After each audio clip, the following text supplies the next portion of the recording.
Hey Detoxers, welcome back to the Disinfo Detox. This week we're going to go over some hate mail and also look at all the disinformation coming from Minneapolis, Minnesota, as well as talk about the Clintons' decision not to appear before Congress to talk about Epstein.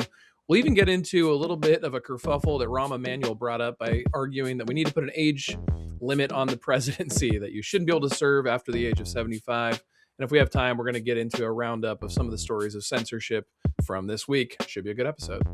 Hey, Detoxer. You are fake news. Real motive is suppressing stories. I know there's legal, political, and scientific implications of what I just said. What you're saying is absolutely true. I'm a critic of Big Pharma as well.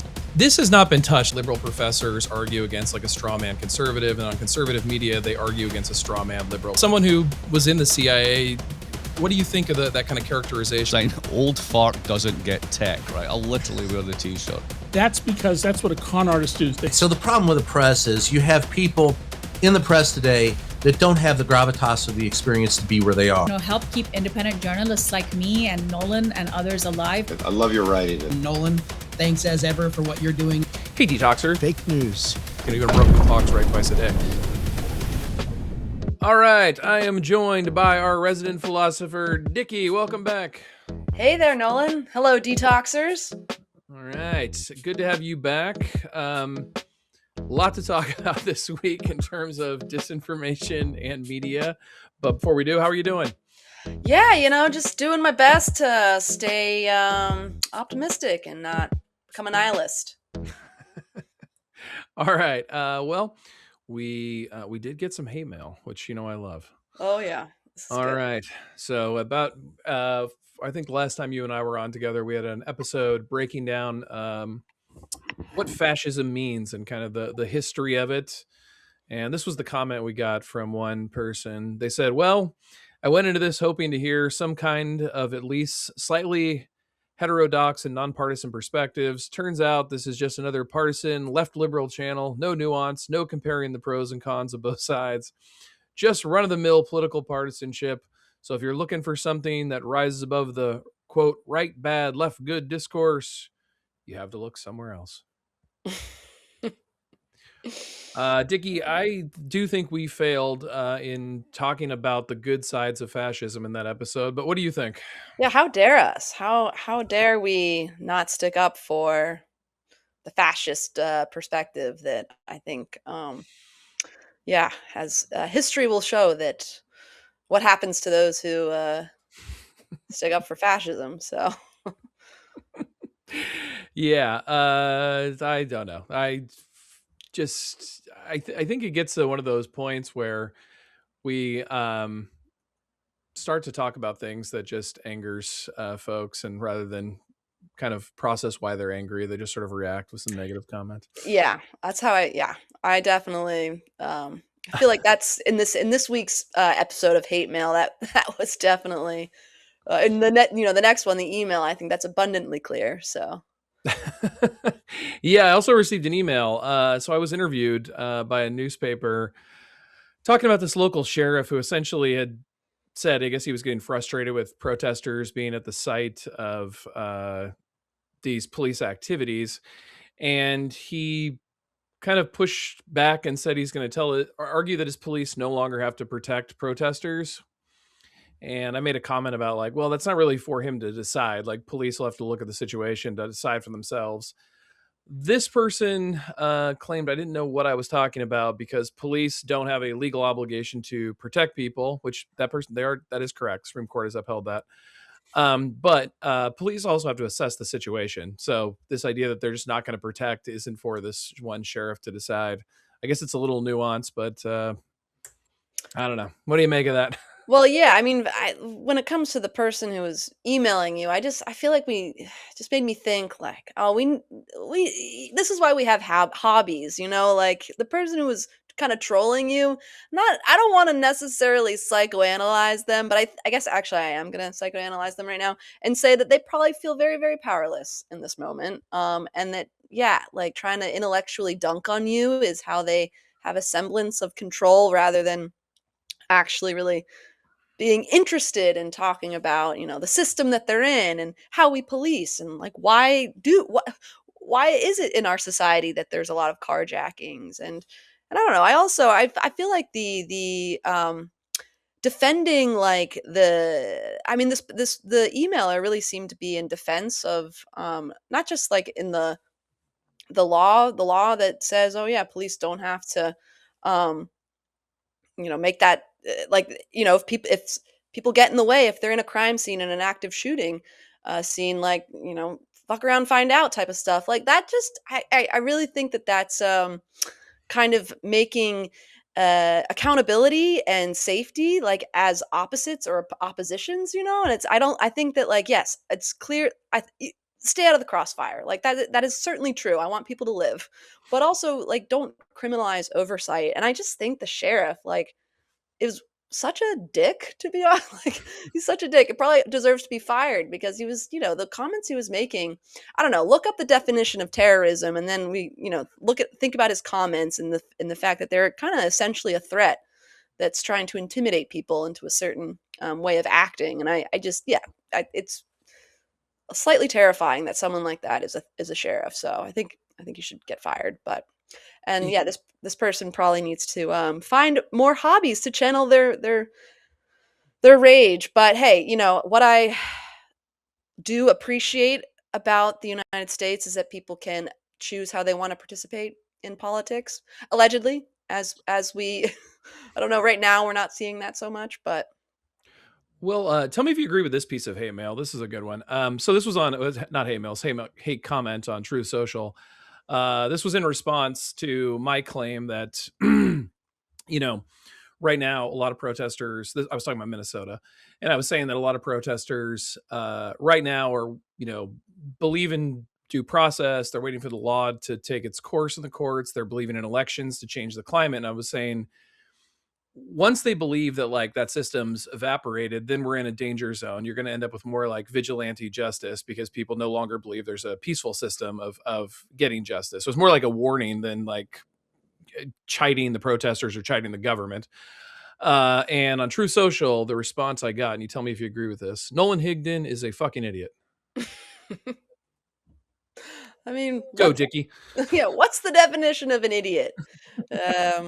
I don't know. I would not agree, and it's not just because you invite me on this podcast, but like literally, the definition of an idiot is someone that doesn't have any thoughts, and be them different from yours. That's one thing, but to say that they're an idiot, again, it's just lazy, and I'm kind of like, oh my god, be more interesting to this person. All right, and this is actually a good segue. I've got one more piece. So just today, as we're recording, I published kind of a breakdown of the disinformation coming from the Trump administration all throughout the month of January. And it talked about the Renee Good case, Liam Conejo case, which was the 5-year-old who was arrested, and the Alex Pretti case. And we're going to get into that disinformation here in a second. But, I don't reveal, by the way, who the hate mail is from, because these people send me private messages, and like, it would be, I don't know. I just feel weird about it. I was a privacy advocate, so I don't say it. But I'll just say this person is an academic at a university. And their email said, this is in response to my newsletter. It was sent to their email. Quote, "Your email has nothing to do with education and has everything to do with political propaganda. Guys like you are the very reasons why universities are being criticized and condemned for not addressing the educational needs of college students." Yeah, I I mean, gotta say, this is also the same week I announced that I have a book coming out called MAGA Academy about how corporatization has ruined education.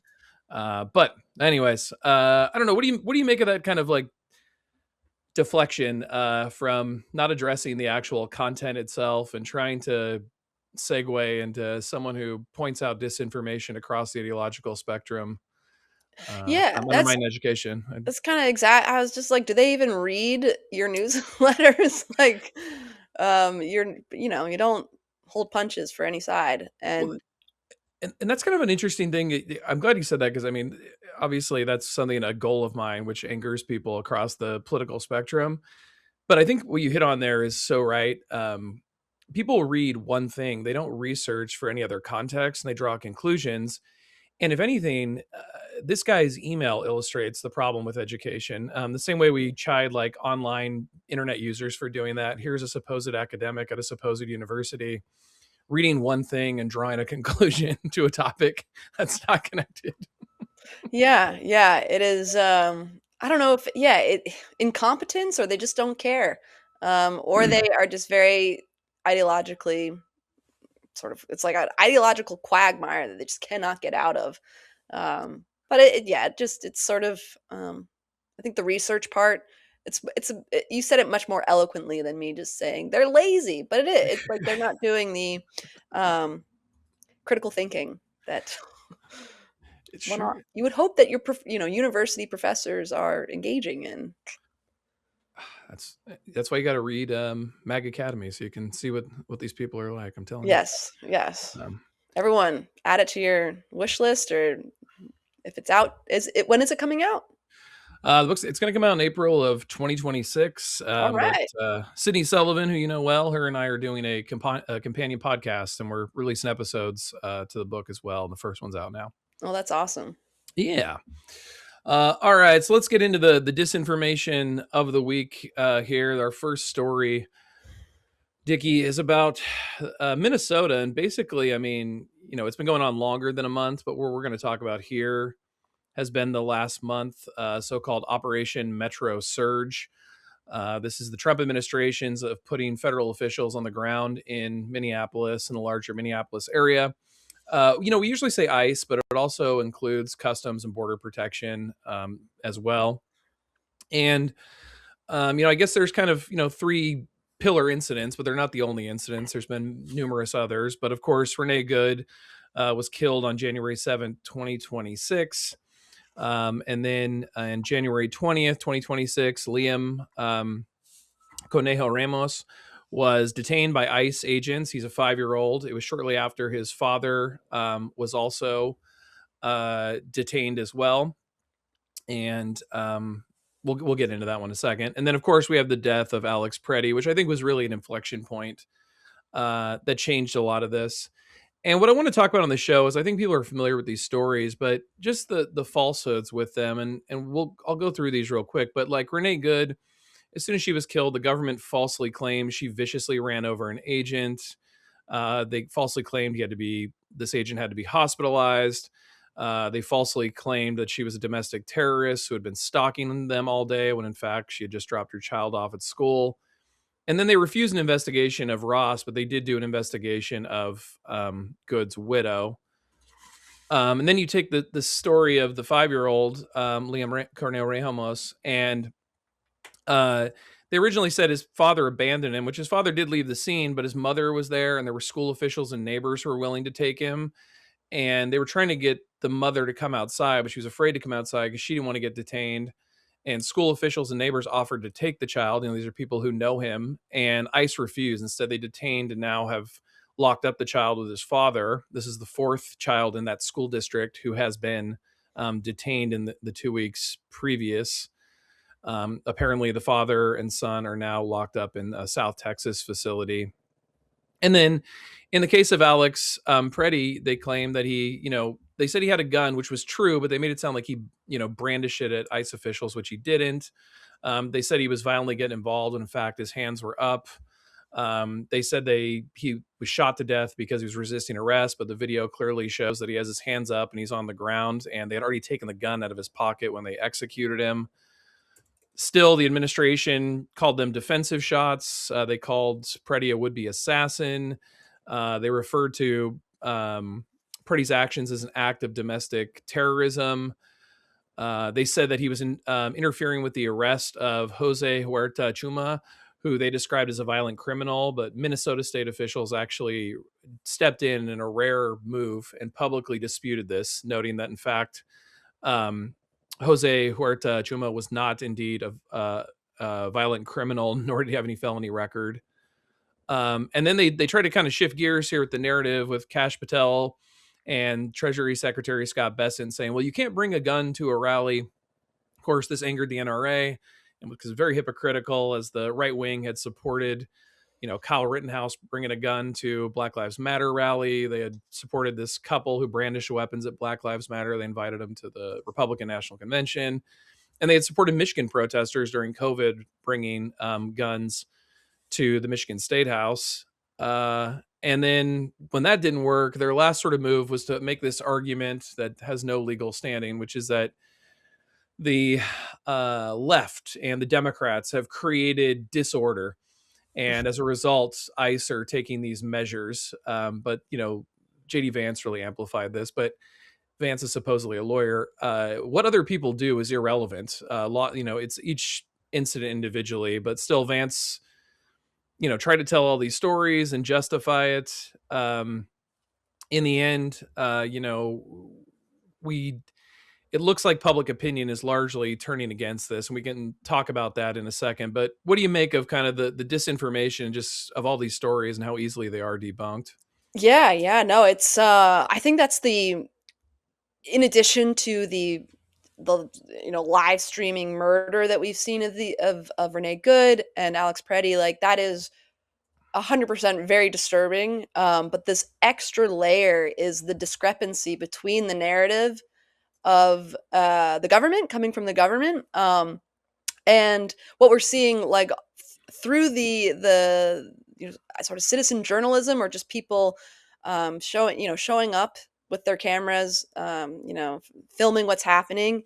And I think what is kind of dystopian is, that like we're at least, I mean, it thank God for smartphones, but the dystopian part is that we're sort of just seeing that we are crossing into this Rubicon of like, who are, the government. It's very George Orwell that we're, that world that we're crossing into, this of like, who are you going to believe, me or your lying eyes? That's sort of the government line there.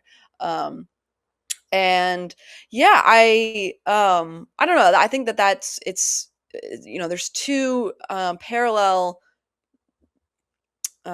disturbing elements to all these stories. And to what you said about the Trump administration really losing the question, or the sort of like they've lost the plot on immigration, and we're seeing that happen with public support. Also, I haven't read it, but Ken Klippenstein, independent reporter, has a article out about how ICE agents are themselves over it.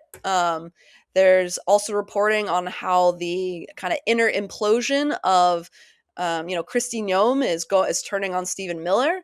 Tom Homan has replaced Greg Bovino in Minnesota. I mean, who knows if the tactics will change that much? But yeah, you're really seeing sort of the administration crumbling sort of in on itself. And there was a clip that I saw of the Minnesota police chief Brian O'Hara, O'Hare, who was talking about the kind of the impact of the fact that there's been multiple shootings in a month, 2 deaths, 2 murders, really. And that, yeah, people are like super disgusted. That even if there are investigations that are done, it doesn't really matter. At the end of the day, people have kind of seen what they've seen. And even the, judges are sort of the judicial branch is getting involved, where I think in the Liam Conejo Ramos case, that a judge was blocking the Trump administration from moving him to Texas. And it's, because it would be a kind of a violating the local jurisdiction and stuff. So you're just, yeah, I don't know. It is good to see all of the pushback, and but yeah, it's still very disturbing that again, like the Rubicon that like, are we crossing too far into a realm that we'll never return from, when you have that disinformation, or like, we have ordinary people documenting reality, and then we have the government saying something entirely different. Yeah, and I think that and you noted those changes in the administration. I think a lot of people are skeptical of whether or not it's going to lead to changes on the ground, and I respect people for having that conclusion. I understand why, but I think, at least like from a political observatory point of view, whenever you see a shift in rhetoric or a change in personnel, that means that like there's a much more 5-alarm fire inside the White House, regardless of who the president is. And I just little things like Stephen Miller admitting maybe things went too wrong. Donald Trump saying we are going to de-escalate. JD Vance walking back the immunity for everyone. Supposedly there was an immigration meeting with Kristi Noem and Corey Lewandowski. They just happened to be together that day. And then Wonder Stephen why. Miller. I know Stephen Miller wasn't invited. So I think there are some signs, and he's it seems like, at least to me, he's responding to public opinion. I mean, the polls are. I've never seen anything like this. I mean, ICE is just so underwater. It's not even a debate now about whether or not you support or oppose ICE. It's whether you want to abolish or defund it. That's like where the majority are collectively. Yeah. And I think only like 20% of people who claim they saw the video of Pretti's death believe it was justified. That's 80% of Americans. You can't get 80% of Americans agree on anything right now. So True. But I guess we do agree on civil liberties. Like, I think that's what's coming up, is that this isn't about immigration anymore. This is about like civil liberties, and that, yeah. well, give me your take on that though, because this well, I guess back to the hate mail about how we anger all sides on the show. I talked about how the right wing is very like hypocritical for saying you shouldn't bring a gun to a protest for all the reasons I listed. I think, ditto, they're also hypocritical because for years they told like Black Lives Matter protesters, like, well, black people wouldn't get shot by police, so they just put their hands in the air. That's what Pretti did. I think they're also hypocritical because they said law enforcement were a bunch of thugs for shooting Jan Sixers. But now like law enforcement shooting people. So there's all that. But, on the flip side of that, I do have to say, like, I also remember liberals at that time chiding the people in Michigan for bringing guns. I remember them chiding for the couple showing guns. I wonder, what do you make of that in terms of like, do you think the left will, because the left has always had this weird relationship with the Second Amendment. They've always defended like these constitutional rights, but the Second Amendment has been the one they've seemed willing to bend on more. And ironically, one of the people who never does, and he never got really asked about it, which always surprised me, was Bernie Sanders.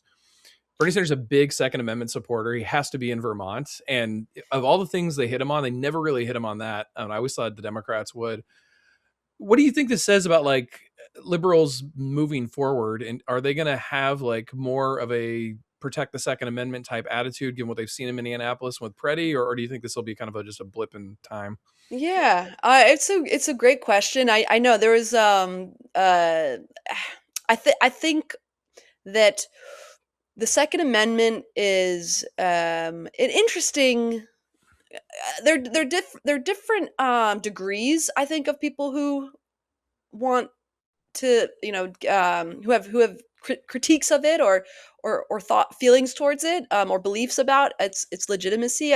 With Bernie Sanders, I've always thought that it was more of like a moderated support of the Second Amendment, where there isn't necessarily the I don't remember Bernie Sanders saying, oh yes, everyone should have the ability to have this high capacity magazine and to stockpile weapons and basically make mass murder accessible to everyone. And I'm just, I'm from that area. I grew up, I know a lot of hunters. I actually went to school with someone who, during the winter, like, she survived because her mother, grew up with a single mom, her mother could hunt, had a rifle, and like shot squirrels and they would live off squirrels, And I think that, yeah, like, people should have the right to a gun in that set. Like, I'm not opposed to that at all. That was sort of how I felt about Bernie Sanders, and his support for gun control. And I do wonder about like the blowback from this. I would hope that that it doesn't kind of well, also, I mean, I also think that Alex Petty was well within was not, first of all, didn't brandish a weapon, was not carrying high capacity magazines. It was just, a pistol with two magazines, semi-automatic. And that, yeah, I think that is it's a really good question. We will see. I feel like the people who are principled would kind of, who are consistent, will remain, but there are a lot of ideology is it gets so I think we've been trained to really kind of lose our integrity and really or intellectual integrity, our honesty, and really get kind of like bunker into our us versus them thought. And so I don't know, it really can sort of flip the script. And yeah, I think that the left can. It sort of reminds me of the first hate mail comment we had about right bad, left good. I think the left definitely can exhibit instances of um of sort of corruption, or I mean, even this might be a controversial thought, but I think the left during COVID could be the left, the Democrats, they were fascistic in a sense, or disrupting, violating civil liberties, and I think that that's very true. And so I Oh don't my know. God, you're gonna get us so much hate mail. Like COVID Probably, is like the but third rail. Like if you start chiding liberals for the decisions made during COVID, like, I mean, yeah, it's but hey, again, if you're gonna be intellectually honest and have integrity at the end of the day, like, what are we good if we don't have our integrity? So in that case, I'm like, you you walk the walk, you like quack like a duck, walk like a duck, you're a duck. Um, but I mean, that would be an interesting thing to discuss so we'll see. We'll see if people are open to debate. Usually they, just want to troll or intellectually dunk, as I said earlier. But yes, I'm rambling. It's a really good question, Nolan. I don't know. I don't know. I have both a idiotic faith in humanity, but I would not be surprised if I'm wrong and it kind of gets usurped and corrupts the right or the left. yeah, I mean, I don't know. I mean, I think the left is like it never, like, Democrats will never admit the party has changed, and liberals won't admit they've changed. But I think in the last 10 years they've changed in some ways for the better. And I think they sort of disregarded the Second Amendment in part because they disregarded the argument that government would become tyrannical enough to where you'd have to need a gun. And I think the last 10 years has changed them on that. I mean, Democrats were the blind faith in systems, the people who I always say are process over purpose.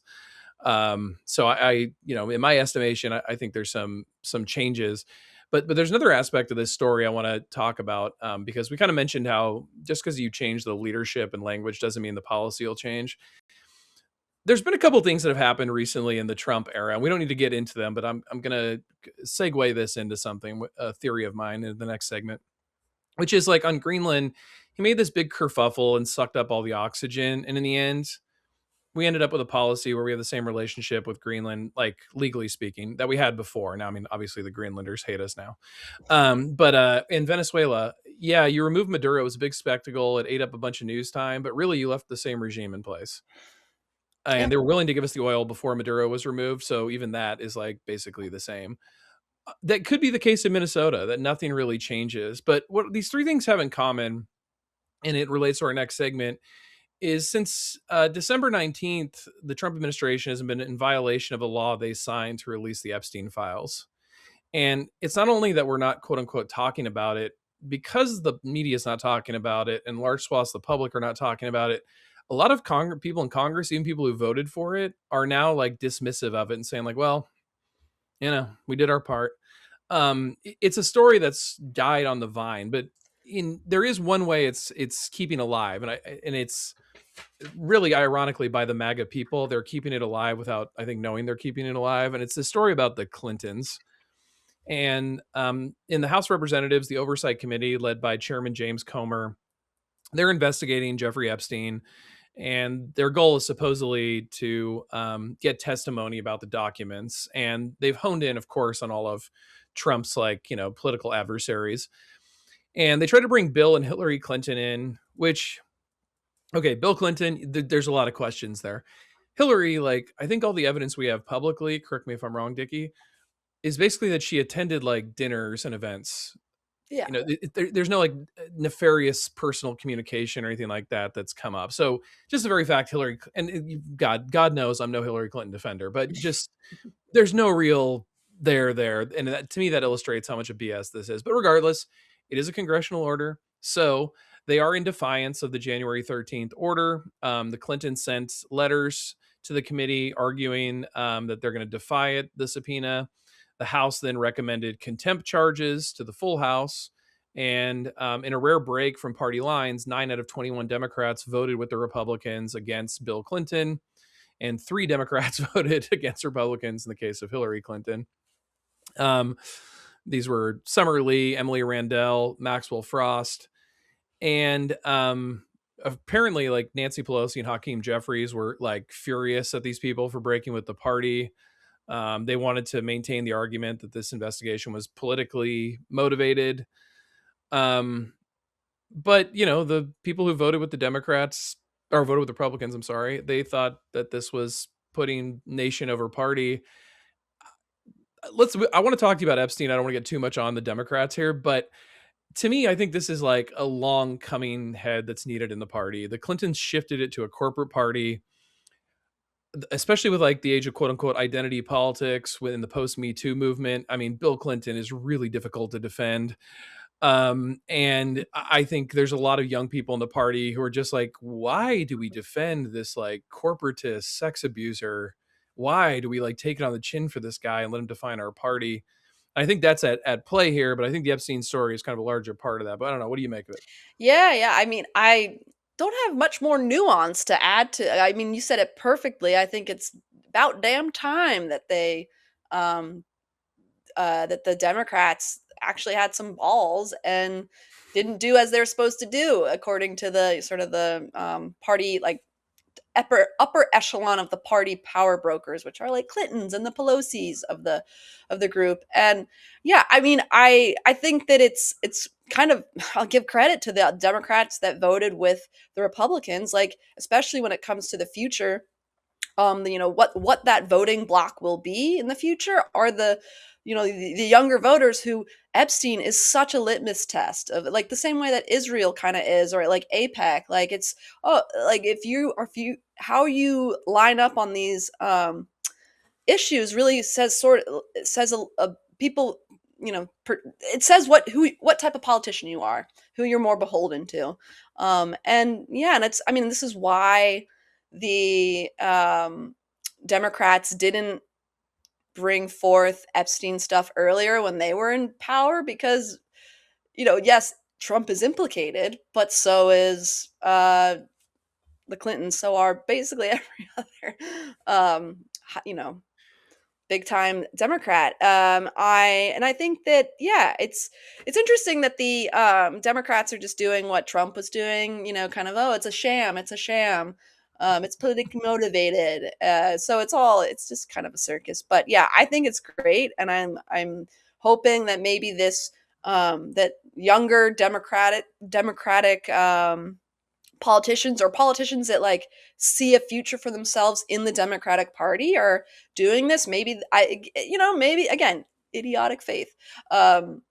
Maybe there's a way to change the Democratic Party from away from what it's become, and not in the direction of the Republicans, but more in the direction of less corporate, more looking at the the democracy, the democratic population of the United States. So. Yeah, let me, because we were talking earlier too about how the Democratic Party is changed, and as you were talking, it kind of got me thinking about this. That I used to, I don't know, maybe I still do believe this. I'm kind of in the middle of this. After you work in like higher ed so long, and you see how like indoctrinated these like establishment liberals are, you start to realize they're not actually liars. They actually believe the world is like full of good elites. And so, maybe some or many of people in Congress over the last like 40 years actually believed that. I always sort of thought they know it's bullshit, but it's their job to like lie to the public about that. But maybe they believed it. But it does seem to me like, due to like the Epstein files and even some of the scandals, kind of the elite abuse, maybe during COVID, the elite failures of like Hillary Clinton is the most viable candidate, and the whole thing with the Bernie Sanders campaign, it does seem to me like rejection of elites, that kind of populist energy that Trump, co-opted in 2016. It seems to be across the political spectrum. And I think this is one of those areas where you see it. And so to your point about being the future, I mean, I'm not predicting some great like populist friggin' revolution, but there does seem to be more space for that discourse now. Like Summerlee and the so-called rebels in that story felt comfortable making this move, and it kind of reminds me of like, this is like way old person thing, but like when Gavin Newsom was like mayor of San Francisco, I remember he went ahead and supported same-sex marriage, and my first thought was like, gosh, dude, you're such a rising star in the party, you're like dead. Yeah. Like the nation's never going to support this. And it was honestly less than 10 years later, they did federally. I was, totally wrong. So I wonder if Summerlee is kind of like, if this is one of those moments for these folks where like, look, this anti-elite thing it's going to grow. It's not as popular now, but it may play well. Yeah. Yeah. I with Summer Lee, to be truthful, I don't know her that well, and it's probably because she hasn't really differentiated herself too much except for now. And so we'll see. Is this just kind of a virtual signal to that this growing movement that you're speaking to just now? Yeah, I think that like well, that we'll see. And yeah, I wonder, it doesn't seem like the Gavin Newsom of the San Francisco mayor era is really accessible to him anymore, because he's so like, I don't see him. He seems to be making really interesting decisions that's not separating him from the kind of mainstream status quo part of the Democratic Party, and not like Summer Lee and these other Democrats trusting that the people who will vote for them, there won't be blowback from them. Maybe they'll get removed from committees, or kept out of general elections, as they did to Bernie back in 2016 and definitely 2020. Well, yeah, we'll see. But yeah, and I think on that point, I mean, this is also a problem of waiting. Like, I think Gavin's window was 2016. I think he could have got the middle lane between establishment yeah. Hillary and took Or some of the even- populist Bernie stuff because he was from California. But after 2016, that was post-COVID. Like the Yeah. lockdowns are going to kill him. The party's moved in a less, well, I shouldn't say the party has. There's more desire to overthrow corporatism, particularly tech corporatism in the party, which he's like emblematic of. yeah. I think he missed his window. Yeah, Like, and then maybe so- there's an argument to say that maybe in the 3 months that we had between Biden and the 2024 election, maybe there was a way for, because it was so quick, maybe there wouldn't have been time to look at his record. But I think, yeah, Nat, like missing that window in 2016, and just how he is with APEC and with what's happening in Palestine. He's never heard of APAC. Remember, it's Right, yeah. He's interesting never heard of question. them. Like, are you living under a rock? No, he is a like laboratory created politician. Of course, he knows of them. But yeah, I think he definitely missed it, and it's going to be a rude. Well, I don't know. Sometimes I am like, well, the sort of handlers of the electoral process do seem to have a pretty good grip, but I mean, Donald Trump broke through, so maybe there's a possibility. But hopefully, I don't know. A lot has happened. There's been some scary Rubicon crossings that we're seeing, but there are also maybe some more open-ended ones about like the just the way that populist ideas, like economic populist ideas, are making their way into the mainstream, and like that Overton window has shifted a bit, so maybe it's more possible than it would have been in the past. Well, let's talk about people from the past, because Rahm Emanuel, This is shocking. former mayor of Chicago, advisor to Barack Obama, he and Larry Summers, but Rahm Emanuel too, they're largely seen as kind of like killing the progressive energy that the Obama administration had in 08. For young people who don't remember, like, I don't want to oversell this to be like an Obama lover, but like the first 2 years of Obama, he was willing to use government in a way it hadn't been used since like the early 1970s, meaning like big spending, big projects. I don't want to oversell it. He wasn't like FDR, but like he was going in that direction. And then the 2010 midterms, he got destroyed, and they went right back to like the austerity neoliberal politics of the Clinton era. He lost 1,000 seats for the party nationwide. And of course, the Democrats lost the presidency, and Rahm Emanuel is blamed for a lot of that. But there's a lot of, this has been touted for quite some time that Rahm Emanuel has his eye on the White House. He wants to be president. Some of these people just like want to be president. They never like say like the They're nation's they're like calling me. Yeah. psychopaths, Yeah. narcissists. Like I always say the same thing. I'm like, when people are like, I want to tell my kid one day they could be president. I'm like, why? Why do you want a sociopathic Yeah, liar you're gonna. like in your family? It's not good for their personality. No. But anyways, so he's proposing putting the age limit on the presidency at 75. And this is the historian in me. I just want to put out a little bit of history here. So the 4 oldest presidents in U.S. history, 3 of them I've been alive for. And the first, the oldest for a long time was William Henry Harrison, who was born in the 1840s, and he was 68 years old and 23 days old. And he was famous because for 3 things. Oldest president. He gave the longest inaugural address. He spoke for like 2 hours and something in the rain. And then because he was in the rain, he got sick. I think he had like the flu. He died 32 days later. He's like the oldest guy, longest inauguration, and shortest presidency. But he kept the oldest president title until Ronald Reagan, who left the White House with, a few years of dementia. Biden, they keep calling it cognitive decline, but like, again, this was before he was elected. You saw this in 2019. So the whole presidency, in my estimation, but according to Jake Tapper, it was all behind the scenes last year. And then you have Donald Trump in there right now, who's now the oldest. I think, is he now the oldest, or he will be by the time he leaves? I forget. But he, is showing some clear issues of cognitive decline. He did an interview with, I think it was New York Magazine or the New Yorker, and they were interviewing him and they were asking him about, his mental health. And he said, yeah, I worry about it because of my dad. And he pointed to his head and looked at Caroline Levitt, who had to tell him, oh, Alzheimer's. So Trump forgot Alzheimer's. And anybody who's watched him, I'm not picking on the guy, but he's a lot more, he doesn't have the energy he had. He's a lot slower speaking. He used to do that like deep, like America. He doesn't have that anymore. And the bruising on the hands and the stories that change around why that is. It goes from like aspirin to running into tables to shaking hands too much. Anyways, this all is feeding into this conversation about the 75. So I don't know. What do you make about the health of the president and the 75 decree? Yeah. I mean, I honestly call me radical, but would like the age to be even younger. I just think that if you're president, you are, it needs to be more representative of the future, which is the younger population. So just more. I mean, it doesn't always correlate that youthfulness is more in line with ideology. But yeah, I definitely think there should be age limits.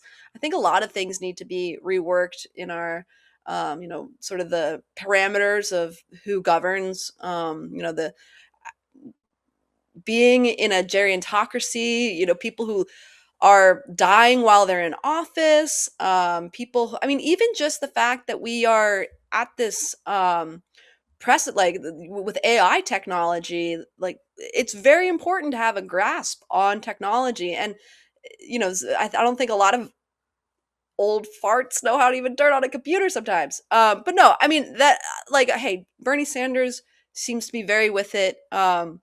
There are plenty of people who are old and still very much with it, and like have a finger on the pulse and appreciate that. But I don't know. I definitely am. Why I am shocked by this is that I actually agree with Rahm Emanuel for once, which is shocking to me. But yeah, I just think Well, yeah. Look at those cases too. I mean, Bernie Sanders running around in a primary had a heart attack. Joe Biden got saved by COVID. He didn't really have to go out and campaign during 2020. And Donald Trump didn't campaign in the primary in 24. He did campaign in the general, and he did look a lot more energetic. Honestly, not saying this caused it because I'm not a medical professional, but like since the assassination attempt is when I saw his energy kind of decline. But before that, like he was pretty energetic on the campaign trail. But yeah, it does seem like they've used kind of these measures where you used to have to be like 30 and you're going from state to state to state to state in the primary. And then you got to go in the general from state to state and you're doing this dinner and that. And like one of the, I think, the outcomes of like the digital era is you can sort of sit in the White House and communicate with the whole country or one meeting here and there. And so there's a lot less, I think, of that wear and tear in the body. So we don't think about it as much when we're electing someone. Yeah, it's true. Technology, for better or for worse. But yeah, I mean, it's definitely. I think it is important to talk about, and the age of the president, even when yeah, whether it's a Democrat or Republican or anyone. I mean, it's totally relevant, and I think a lot of the disinterest that happens why people aren't involved is that it does like government doesn't reflect so much of the population. Yeah, and I mean, I would set it across the board. I think it's ridiculous just do it to the president, like do it to the Supreme Court, do it to Congress, Yeah, there whatever should be. number you pick. But if you're still 75 and you're going strong like Bernie, like you could easily be an advisor on an existing campaign. You don't need to be the point person. So this idea that like we're going to lose like all these people, it's like they could still be a part of it. They may just not be in an elected seat. Hmm.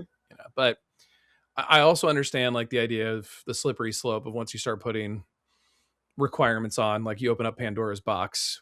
We go from age, then do we go from like high school diploma credentials, like to start getting into that kind of like discriminatory practices as well. Yeah, Um, it's I think that that's part of the experiment of I mean, ideally, like I wish we would do more of this where we try something, make a difference, and then collectively kind of reflect and see how are we with what changes, how are we living with this, what's working, what's not working. But yeah, I mean, it can go either way. It can be, there is a slippery slope, but it's, I don't know, just yeah, it seems like it could be the risks could be worth it.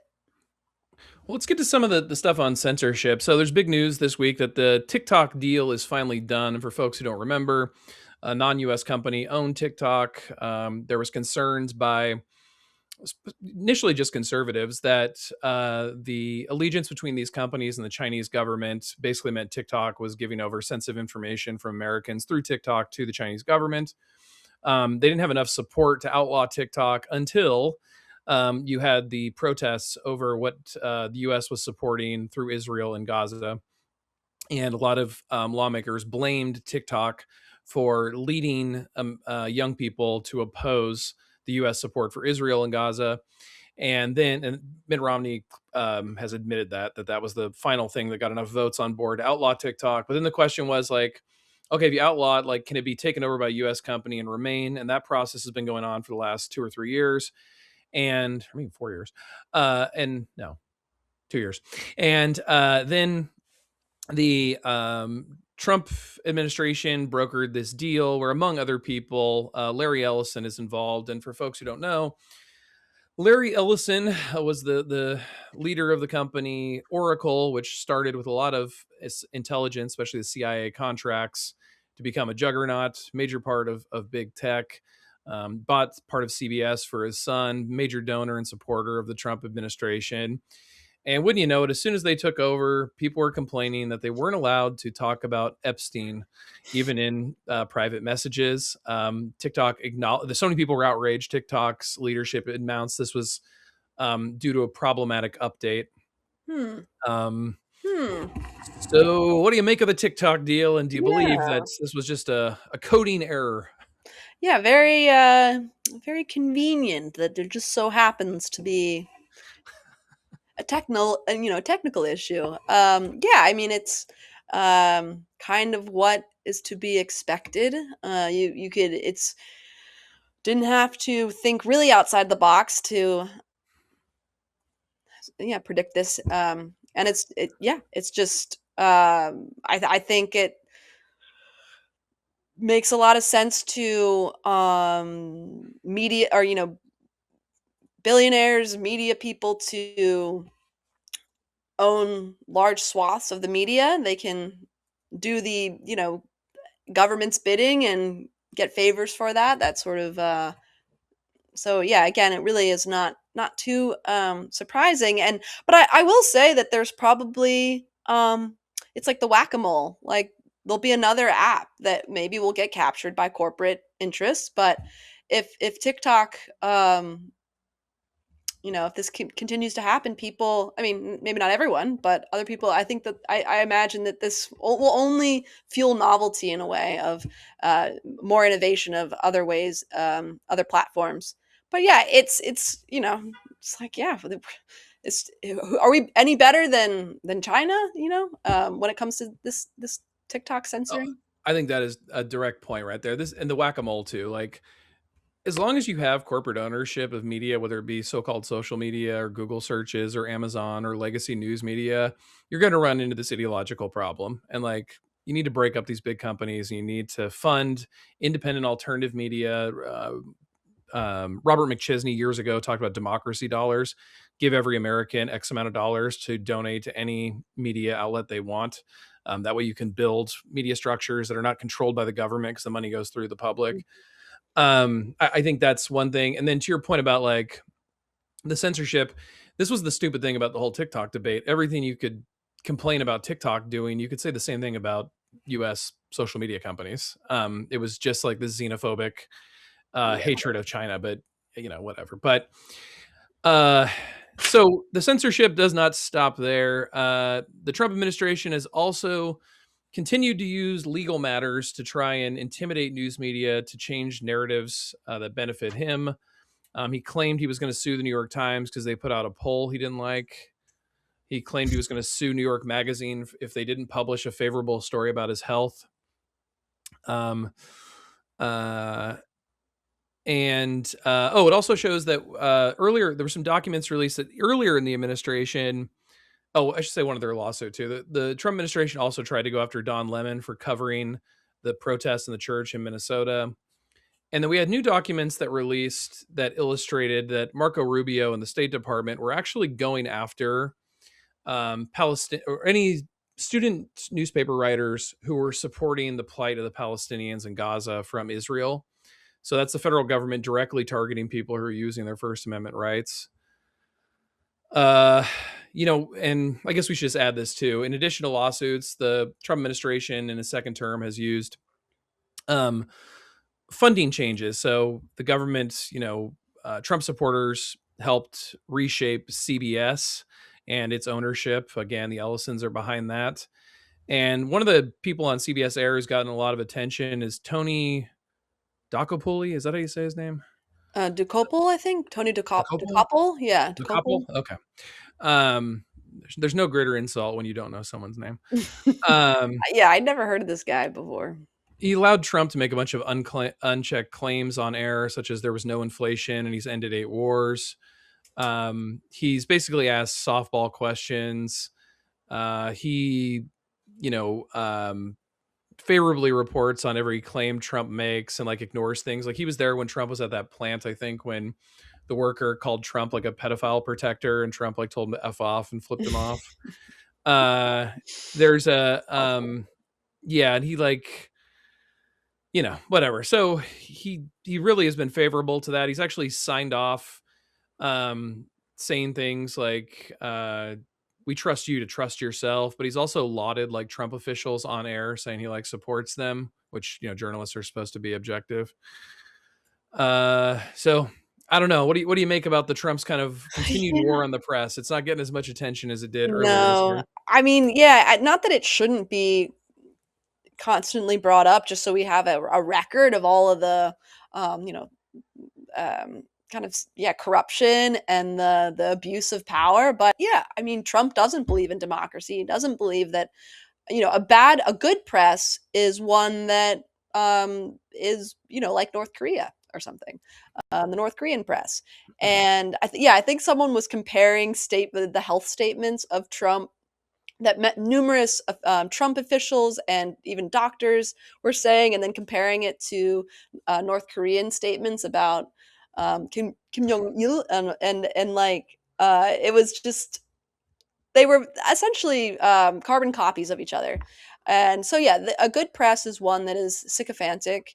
And I don't know, the Tony Dokoupil stuff. I mean, the fact that I hadn't heard of him until he became the anchor for CBS, that we don't even actually know how to pronounce his name. I feel like he just, for me, makes me think about what people are willing to do when they fear like mediocrity, like just anything to have some kind of legacy or make an imprint on society. It's like, you really wanted this to be your legacy, and he's just trying to wax poetic I think he came onto my radar. I think I was scrolling on Twitter, and he was trying to be eloquent about what was happening in the aftermath of Renee Good's murder. And so I just, I don't know.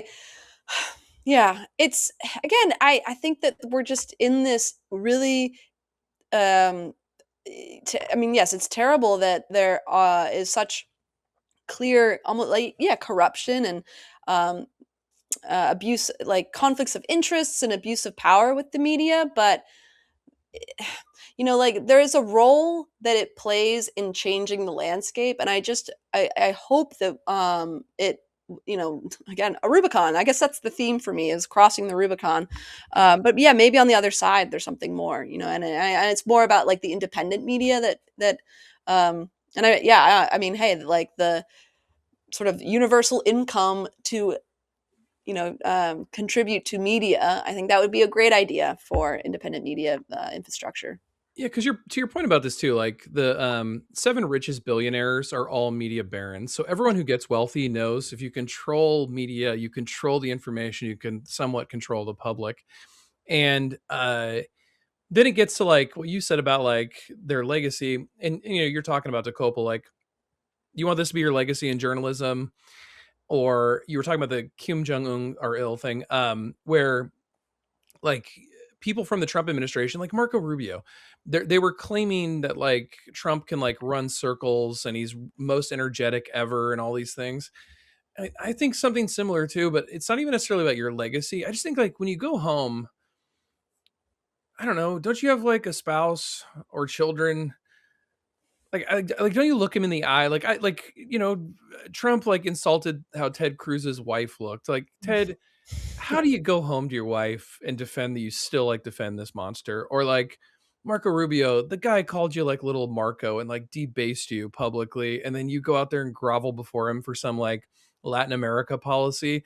Like how do the people in your life view you? Like if you don't care about your legacy and like the liberals or whatever the hell, but like just your life, like it's got to be so difficult to know that nobody close to you respects you. Yeah, I know. I guess it's just a real. I mean, it's a sacrifice that I maybe for ideology they are willing to make. It's more important that the sort of ideological hills that they want to die upon, that they can die upon them.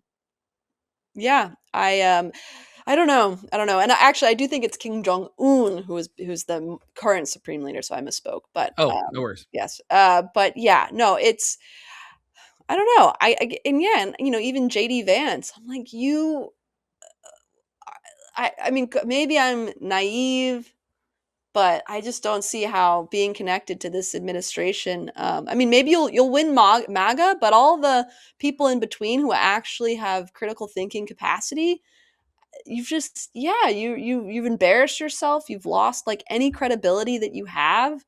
I don't know. I just their kind of theory of the case seems so strange to me, but time will tell, I guess. All right, last major question here. This I think we just found out who's playing in the Super Bowl. So what's it going to be, Dickey? Who's going to win it? It's going to be the Yeah, Squawks or the Pats? the New Englander and me, I gotta say, Patriots, and Mike Vrabel and Drake May. I mean, I think that's quite a combo. I don't know. I've been proven wrong multiple times, but I just can never get out of my head the fact that Sam Darnold sees ghosts when he's under pressure. And I don't know. It's a lot of pressure to be in a Super Bowl, but he's got to his credit, great chemistry with JSN, and Kenneth Walker has been an absolute dog in that last game and really good defense. But yeah, we will see, because I know that a lot of Niners fans don't necessarily like the Patriots. You might be the exception, but the Super Bowl will be in San Francisco, and San Francisco is a pretty big rival of the Seahawks. So I don't know if people will be rooting for the Patriots to win, but maybe against the Seahawks. So I don't know. Maybe that's kind of home court advantage there. But what are your thoughts? Who are you rooting for? Yeah, I think I don't know that I'm going with the Pats. I think that the two decisive factors, you said both of them. I think Sam Darnold's kind of known as a choke artist, and your team in the Super Bowl, it's such a weird crowd because you're not playing in front of a home or opposing crowd. It's like rich people, and you have to have a coach who fires you up, and like Mike Vrabel is that guy. Yeah. So I don't know. We'll see if I'm wrong. We'll go back and take this off the internet. Yeah. Dickey, I want to thank you for joining me again. Yeah, it's been a pleasure. Thanks for having me back on, and always like going through the world with you. We'll do it again soon. Thank you so much, detoxers. Hang in there. Keep detoxing.